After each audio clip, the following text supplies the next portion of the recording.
Hello, this is For the Masses podcast. I'm here with my friend George. Say hello, George. Hello. And we're going to be talking about revolutions. George is a friend, and we're both applying for Oxbridge together. He's sort of my Oxbridge buddy, as it were. And we've been talking quite a lot, having a lot of interesting conversations together. So I thought it would be worth having a podcast on one of the topics that I think both of us have thought a lot about, i.e. revolutions. So, without further ado, George, what do you think a revolution is? I think for something to be classed as a revolution, there has to be two main things. There has to be a fundamental change in the political institutions of the country, and there has to be a redefining of social relationships in the country. So what I mean by that is there's the political side, which is the state doesn't have to be overthrown, but new systems of government and new institutions have to be created. So, for example, a new power structure, whether that be the replacement of a monarchy with a republic, the imposition of a strong man in the place of a democracy.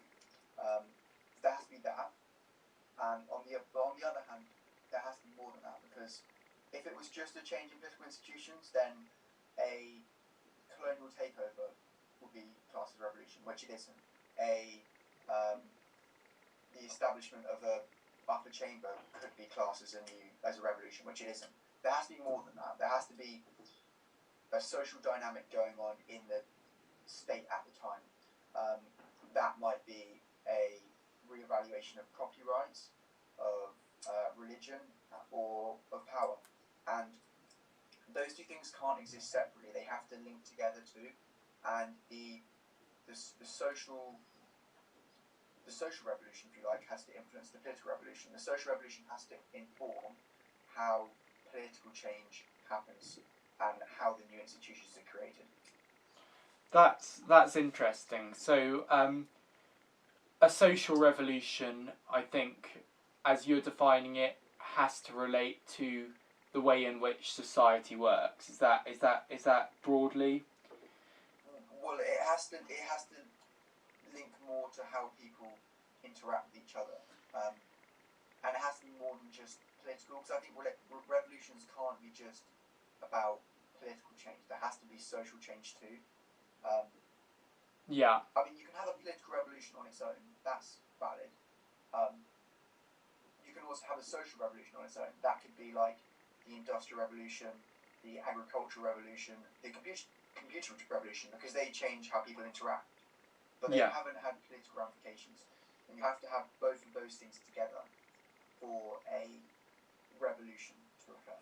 I think I might slightly disagree with you, very slightly, but I think that I differ slightly in what I think a revolution is, but I think I might agree with you on what a revolution looks like. I think that what a revolution is where the forms of legitimacy that have previously justified the previous system of rule get overthrown, and a new basis of legitimacy is given to is had by an existing by a state. So, for example, the French Revolution. You see this rapid change from one form of legitimacy being the basis of the state's institutions, i.e. monarchical, traditional, feudal order, to ideas of liberty, equality, fraternity, i.e. Nationhood, national self-determination, rights, and the equal rights of each individual, which are two different things, I think. Rights and the equal rights of individuals being the basis of political order. I think that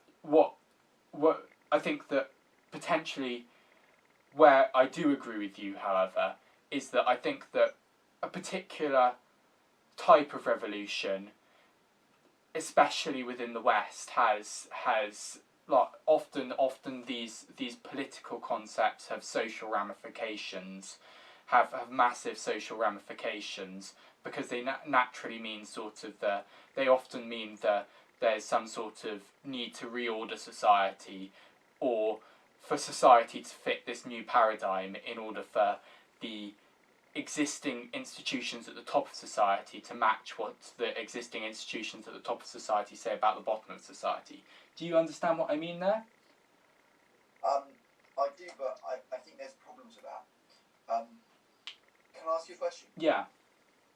Do you think a colonial takeover would be classed as a revolution? Because that involves a change of legitimacy.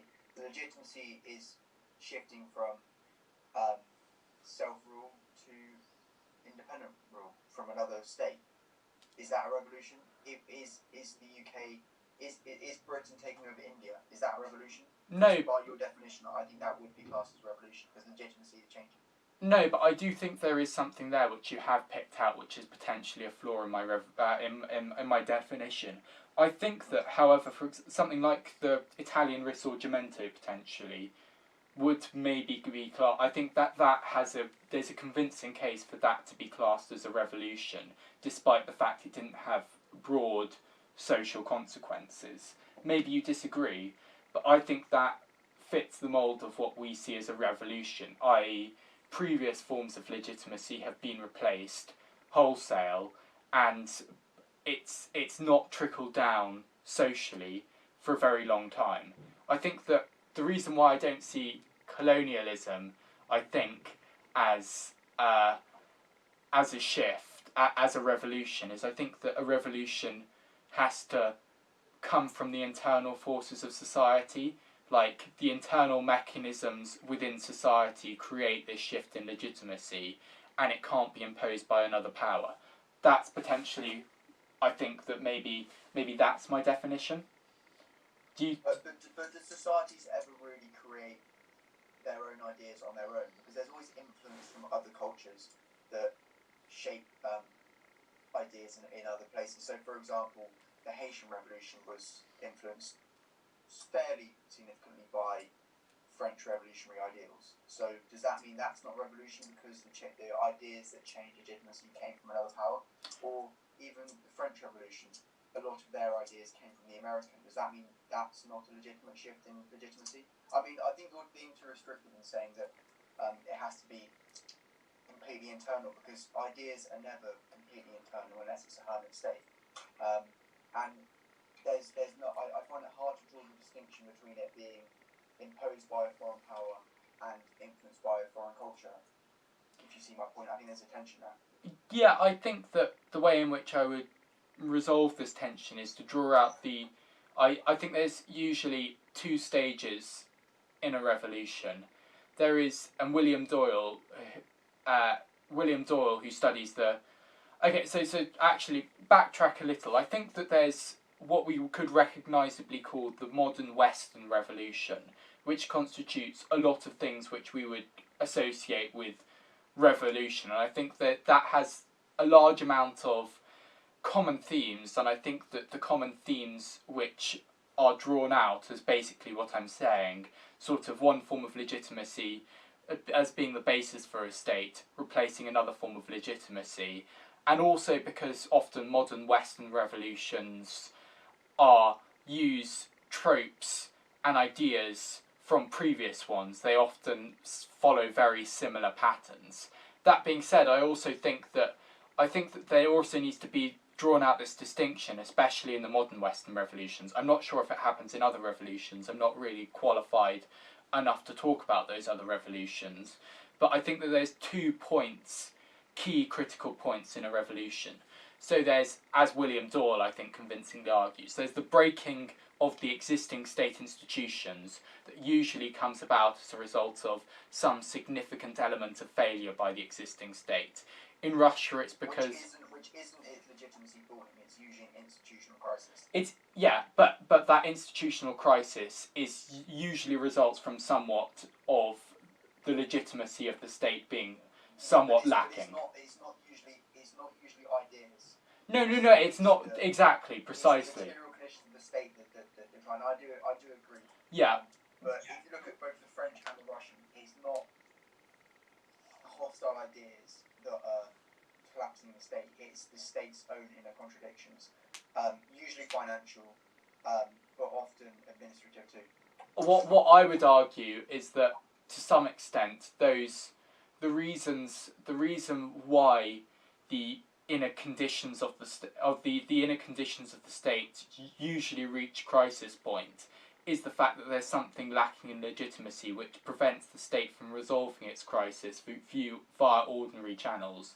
So, for example, with the French Revolution, when you called the Estates General, it attacked the whole political order. Or when the Tsarist regime was under pressure because of the First World War and massive socio-economic change which it hadn't adapted to, people didn't think, oh, we're going to adapt the Tsarist system. They thought we're going to bring it down entirely and replace it with something new. So maybe you... I do disagree. People didn't think at first we're going to bring it down. Like, the regime tried to reform itself. It tried to work within its existing structures. The problem was that it physically couldn't reform. So it's not that, like, people think, oh, there's a problem, let's overthrow it. It's the regime tries everything it can to reform. Whether that be in the Russian, they tried everything they could. They established loads of new bodies like the Zemstvo and the War Industries Committee and whatever. And same in the French, they called the notables how many times, and the Estates General. They tried to reform, but it's structurally incapable of reforming, and it collapses as a result of that structural inability. This is not about ideas overthrowing the state, and it's not about ideas of legitimacy. The state collapses because of structural problems. It's not. I don't think. Well, can you define what you mean by legitimacy? Actually, No. I think we might be working slightly cross purposes here. I think that what I'm talking about with legitimacy in the context of that, I think that legitimacy is somewhat important in bringing the downfall of states, is that I think that people feel as if there is potentially a higher form of political.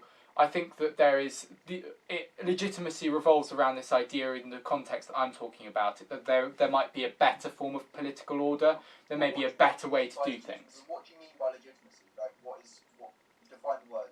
Legitimacy is the belief that legitimacy in relation to a political order is the belief that that the state's institutions and the way in which the institutions and society is organised are justified, I think. Yeah, but the problem with your argument is that often the yearning for a new form of order only comes about after the state has... But don't you... So in the French, Doyle argues, and I think this is convincing, that the revolution created the revolutionaries. So i.e. there was no desire for massive change until it became clear that the revolution, that the state had collapsed and that it couldn't resolve the society's problems. I think that is actually quite valid. In my view, because it's often after the state collapses that there is no remedy for the state's social problems, and this is my point about the social revolution. Because there's no state to keep a lid on social problems, they kind of explode, whether that be in Russia when the peasant revolution and whatever, and because there's no force to remedy that after it's collapsed, then people search for new concepts. So it's not like one form of legitimacy is surpassing the other or overtaking. There is a clear, the state collapses, which I do think, I get your point about legitimacy in that legitimacy is derived from like a state existing, like its existence is to some extent indicative of its legitimacy, and then it collapses, which is a loss of legitimacy, and then there's a search for new legitimacy, but it's not like those legitimacies are existing at the same point. They're not like overlapping. Like there is quite a demarcated interregnum, if you like, between that. Yeah, I think this is precisely where we differ, and I think that maybe you emphasise the discontinuity, whereas I emphasise the continuity in the forms of legitimacy. What I suppose that I'm thinking is that, for example, a lot of the structural pressures which would eventually destroy Tsarism or the French Revolution, they could have been bargained with in the years before the revolution, but were chosen not to be bargained with, and as a result, I disagree. You disagree? Well, both states tried to reform. Like they did what they could to try and reform. The problem was. You think the Tsar tried to reform? Yes, I did think they tried to reform. Yes, by creating the Duma with Stolypin and whatever. This was a state that could not reform itself, and it collapsed because of that. Okay, that's an interesting interpretation. I think there's a lot to be said for that interpretation. The reason why I would disagree with it is that I don't think it was. I think that it was certainly possible. I think it was certainly possible to both reform Tsarism, and I think it was certainly both and the French revolutionary system, and How would that happen? well, for example, I think that if you look at, for example, a state that did do this successfully, I think we both agreed potentially England, like it did. Yeah. It did. So maybe follow a path where, for example, with the French case, you might have given power to some form of parliament, and the legitimacy could have been more ambiguously placed between the French monarchy and some form of semi-representative institutions like the Estates General. They did try. They tried to create representative institutions. They did call the Estates General. They tried to call the notables. The problem was that both attempts failed. The attempts to balance the Ancien regime with representative institutions failed on both accounts. Like, this was not a lack of will. This was a lack of feasibility, more so. Like, all states want to survive. They will do what they can in their power to try and survive. They will pursue every avenue that they can to remain at the pinnacle of power. All states try and do that. The only avenues they don't follow is the avenues that they can't. And often these are the avenues that if they were to follow would actually collapse their own legitimacy. So, like, for example, the Tsarist state was built on autocracy. They couldn't just suddenly give the Duma loads of power, because then it's like, well, what's the point of an autocracy if power is invested in a non-autocratic body? Then at that point, it's the Tsar is just a constitutional figure, and actually there was never any concept that the Tsar's power should be restricted, which is different to England, because there was always a conception that actually there are limits and sort of ancient rights that restrict the monarch's power. So, like, states do try to reform, and it's only when they can't reform that they collapse. My problem with your argument here is that potentially states always necessarily try to reform. I think that that's to some extent true, is that generally in the abstract all states will try to reform, but under Louis XV and Louis XVI, their rulers did not target their reforms in the right place, I think. So what could Louis XV and XVI have done? Because, I mean, they tried to abolish parliaments. They tried to abolish. The Ancien regime was financial, and they tried to resolve that. But if they kept, for example, semi-representative institutions like Parlement, they would have been better able to deal with it. There would have been more trust. There would have been more trust that this was not just a one-way street, and they would have been more competent and able to deal with it. They would be more competent in being able to deal with it come 1789, when the French state became bankrupt.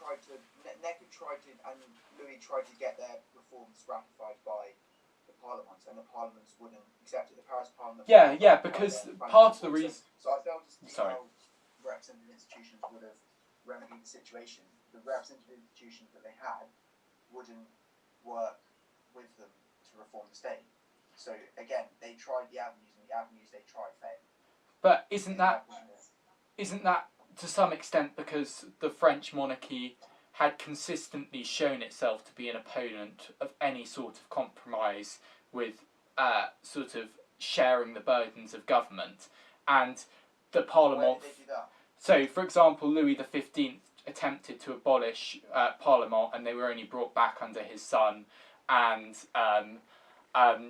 and the estates basically under Louis XIV things had centralised and become far more autocratic, and Louis XVI only had to rely on parliamentary / representative institutions in a very limited way. So I think there was multiple ways in which they did that. Do you not agree? Yeah, but it's important noting that Louis XV's reform of the parliaments was not some like autocratic measure. Like he tried to. It was like the parliaments were a very bad system. They were quite. The Paris Parliament controlled like a third of the country. It was not a good system, and he tried to reform it with the aim of making it more centralised and not centralised, but more systematic and consistent. And that might have actually been effective, and it might have resolved their.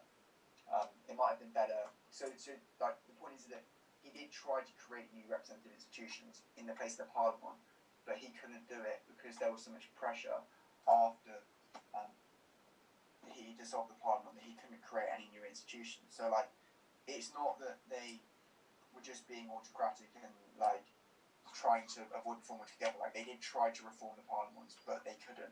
And because they couldn't reform them, the parliaments were still this kind of like body that wouldn't really work with the monarchy to sort out the financial crisis. So like I'm not sure that's quite a fair argument to see that their inability that they're like trying to abolish the parliaments is not indicative of a failure in that sense. Yeah, I think we move on. I think we move on because I think that we're both going to disagree with this and continue to disagree with this. Do you think that maybe we move on? Do you think that revolutions are always elitist? Well, I think for a revolution to happen, the elites have to desert the government, because like all states are constructed in a way that they should. It would not be normal for a state to be overthrown. Like, this is my point. States don't get overthrown. The first thing that happens is the elites desert the state, whether that be the notables deserting the French, the liberals deserting the Tsarist regime, the property owning class deserting deserting Kerensky's regime, or Parliament deserting the monarchy in English. Like there is always a collapse. So the pillars of the state collapse before the state collapse. So in that sense, revolutions always have to be slightly elitist because the elites do have to desert the regime. So yes, I think they are. I do agree with you. I think that revolutions, the people who come into the void, in the case of revolution, have to be considerably abstracted and unusual individuals who've had the time to really think about what sort of legitimacy they're going to base a new sort of political order on, and they usually come from the elite. So Vladimir Lenin, he was in exile.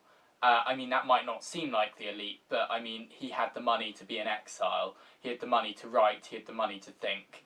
So I think the people who come into the void are the elites. And I also think that you're right, the people who abandon the regime and allow for it to crack in the first place also almost necessarily have a place in the political order. So maybe you've got two forms of elites. One, the existing elites. Two, a new elite coming in, and maybe you've got some overlap between the two as well. What do you think the role of individuals are in revolutions? Because there's parallels are often drawn between Louis, Nicholas, and Charles. What do you think? Do you think that often it's the character of the leaders that collapses regimes, or do you think it's more than that? I think it has to be. First of all, and this is a boring answer, it has to be a combination of both. But I think there is a quality which I think is very common in most revolutionary leaders, which is this element of two things: I mean, stubbornness in many of them. So, for example, Charles I was an extraordinary stubborn man. He didn't want to concede 1 inch. Similarly, Nicholas II was extraordinarily stubborn. He believed in the divine right to rule, and he would not budge on that principle.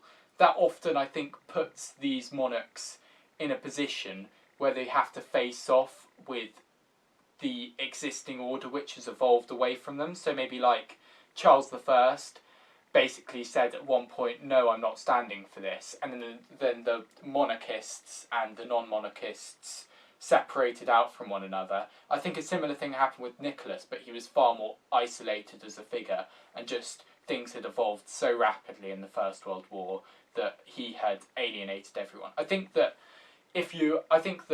the other sort of, I think that it's certainly the case that if an individual refuses to move and provokes and moves away from an existing from the way in which the political system is moving, then I think that tends to promote division and opposition to the existing system of rule.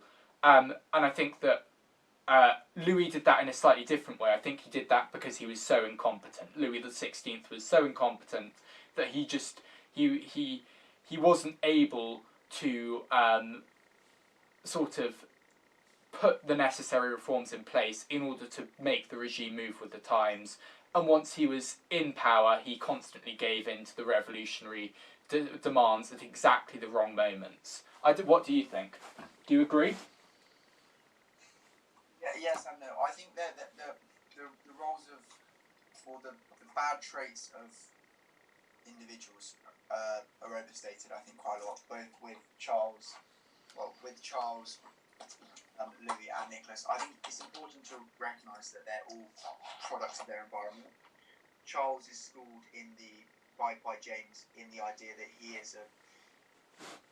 should be an absolutist monarch. He's schooled in the sense of Stuart absolutism, and that he should rule in that vein. Nicholas is schooled from birth in the tradition of Tsarist autocracy. He's taught to be an autocrat, and he's taught not to give in and not to submit or compromise with institutions, which is partly a result of the fact that Alexander the second, I think, is it? Alexander the second got assassinated. Second, fair enough. He's taught he's taught not to compromise, and in the same way, Louis is taught in the traditions of the Sun King to be a firm monarch. So, like, the fact that all three displayed the same characteristics, I think, is more than just a coincidence of character. It's they're all products of their respective regimes, and the fact that those characters appear at the same point in time is more of a trait of failing regimes, and it shows that the regimes themselves were creating these failing figures. They were schooling their future leaders with the wrong ideas, and the ideas that would not be conducive to maintaining the state's position. So it's not just coincidence, and it's not just they happen to be bad leaders, and the fact that those three happen to be bad means there's revolutions. It's not a coincidence. It's more than that, and it is indicative of the broader structural failings of the regime, which just happen to be embodied in the characters of the monarchs. I mean, do you think that? I mean, I would disagree. I would say that I would say that the formation of the character of an individual king often is quite random and often acts against the best interests of the person, of the people surrounding them. So I think Frederick the Great. I'm not sure if you know about Frederick the Great, but Frederick the Great's father was a really militaristic, macho man, and Frederick the Great rebelled, and he built this huge army. Basically, didn't use it. He was quite scared actually to use it in many ways. But his son, Frederick the Great, he rebelled completely against everything that his father stood against. He basically, in many ways, he attempted to run away from Prussia. He rebelled against the strict religious life that his father attempted to force upon him, and he eventually became a monarch who was in many respects a really effective monarch, for a really effective and decisive monarch in a way which his father just wasn't. So I just think there's a huge amount of contingency. Yeah, but you can pull out an isolated example, but the fact remains that the tutors of kings and queens are the most important influence on their views. Otherwise, how do you explain the vast difference in religious temperament between Elizabeth, Mary, and Edward? I mean, it's the tutors that school the monarchs in the ideas of the state and the ideas that the state wants to instill in its future leaders. And this develops like character more so than some random combination of like genes. They are taught ideas, and those ideas dictate how they rule. And the ideas themselves are not just random ideas. They are ideas that are put forth by the existing regime that they want to instill.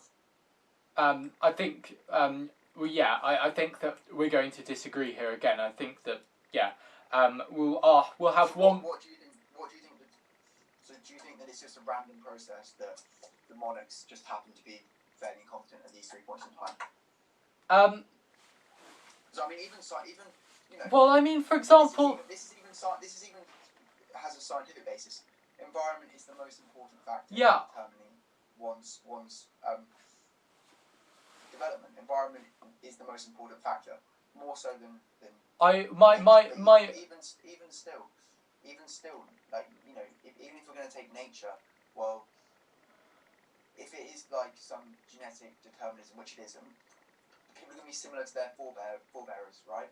And their forebearers are just, you know, the traits their forebearers have contributed somehow to them being in power, so they're going to have similar traits that go down. So, like, again, they're both products of the environment, even if that's genetic or environmental. my contention is that the attempt by the existing rulers to be total to their son or daughter's life is always going to fail, in the same way that the attempt by, for example, communist societies to be total to the lives of one's citizens and influence absolutely every single thought that they had fails, because people's lives are complex. You can't completely regulate them, and if you do, it's often counterproductive and creates an experience that you don't actually want to convey to them. I think that rulers tend to be, the rulers' sons and daughters tend to be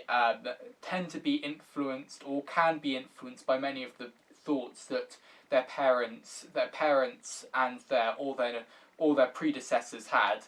But I think that it does vary quite considerably, and things are a lot more contingent, because there's random people coming in and out. You don't know. You can't exactly create a route map in order to create a certain form of person. You can't today imagine. Yeah, but I'm not being deterministic. I'm just saying that the biggest influence in how people rule is their upbringing and education, and I do agree. Yes. Ideas of how to rule from a young age. James wrote his Basilican Doron with the explicit aim of teaching his children how to rule. Like, people rule based on how they're taught to rule. That is the biggest influence, the biggest factor. So this has been George. He's been very interesting. You've seen a lot of his face and also his torso as he's moved his camera around. But goodbye, George. Say goodbye.